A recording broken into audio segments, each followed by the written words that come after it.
right, let's get to your top story this morning. New, a boy has been hurt after a shooting in an apartment. This happened on West Broadway in Crystal just last night before 11. The victim had to be transported to the hospital to be treated for gunshot injury. Police say he is expected to survive. They're still trying to figure out what led to the shooting, and they say it does not appear to be random.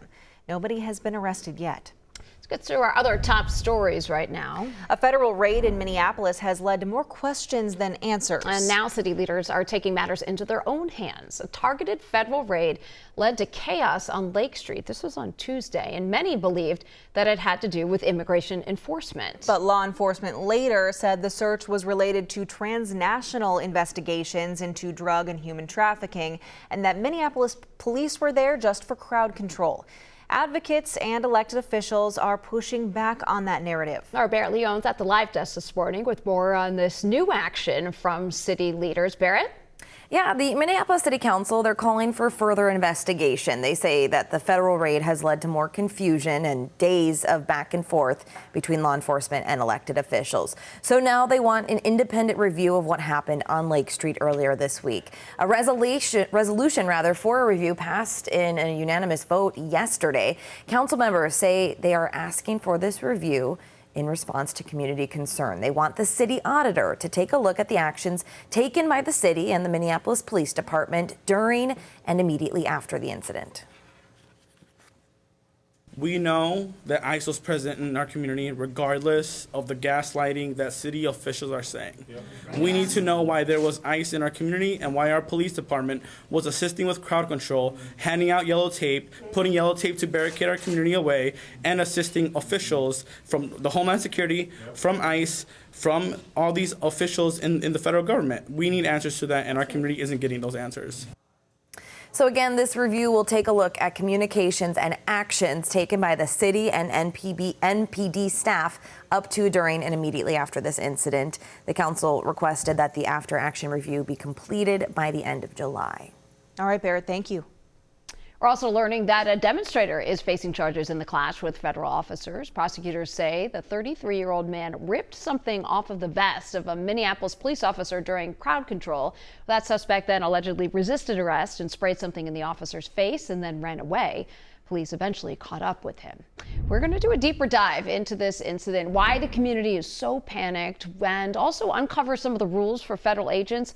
We'll hear from the head of ICE. That's coming up in just about 5 minutes. But first, we're taking you live out to D.C. now, where there's been a war of words in the White House. President Trump and Elon Musk had a very public falling out that ended with Musk calling for Trump's impeachment. Now, this fight stems from what Trump calls this big, beautiful bill. That is, Musk, he's been vocal about criticizing it. So here's where it started. Musk posting, "Without me, Trump would have lost the election." Trump responding by calling Musk a disappointment, saying that he had helped Elon a lot and that Musk knew the inner workings of the bill better than anybody.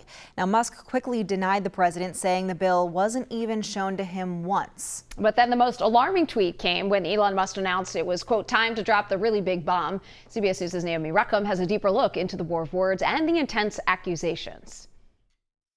I'm very disappointed in Elon. A split between President Donald Trump and Elon Musk exploded on social media. It began days ago with Musk criticizing the president's big budget and border bill on X, calling it a big, ugly bill, arguing that it will add to the deficit, even pushing Republicans to kill the bill.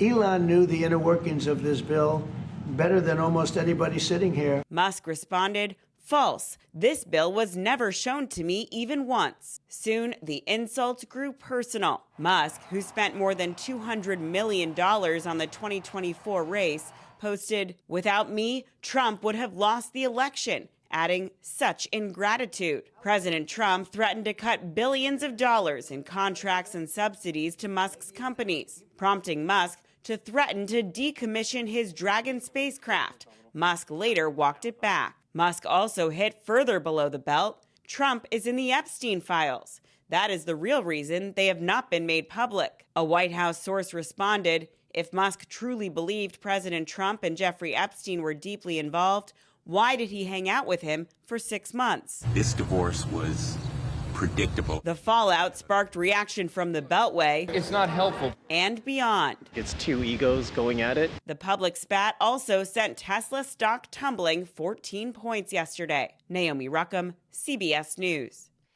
Now, Minnesota's governor is also being called out by the Republican-led House in Washington. DFL Governor Tim Walz, he's been summoned to testify at the House Oversight Committee. Now, this has to do with his refusal to cooperate with the Trump administration's demands regarding immigration. Governors of Illinois and New York are also scheduled to join him. This is before Congress on June 12th. And a new law aimed at solving more crimes and creating safer communities was passed. This new law is in Minnesota here, and this followed a WCCO investigation. So starting this summer, all police agencies in Minnesota will be required to trace all guns recovered or confiscated from crime scenes.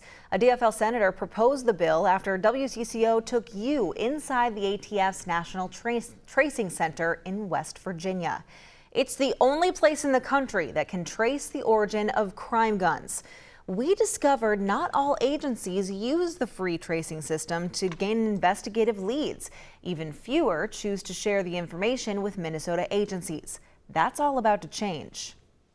Ultimately, what that's going to do is going to make the community safer by either identifying the trafficking or the straws, or solving the crime and arresting the individuals that are actually driving the violence in their communities. The law goes into effect on July 1st. The Minnesota Chiefs of Police Association support the law, calling it a valuable resource to enhance investigative capabilities, solve gun-related crimes, even help develop strategies for reducing gun violence.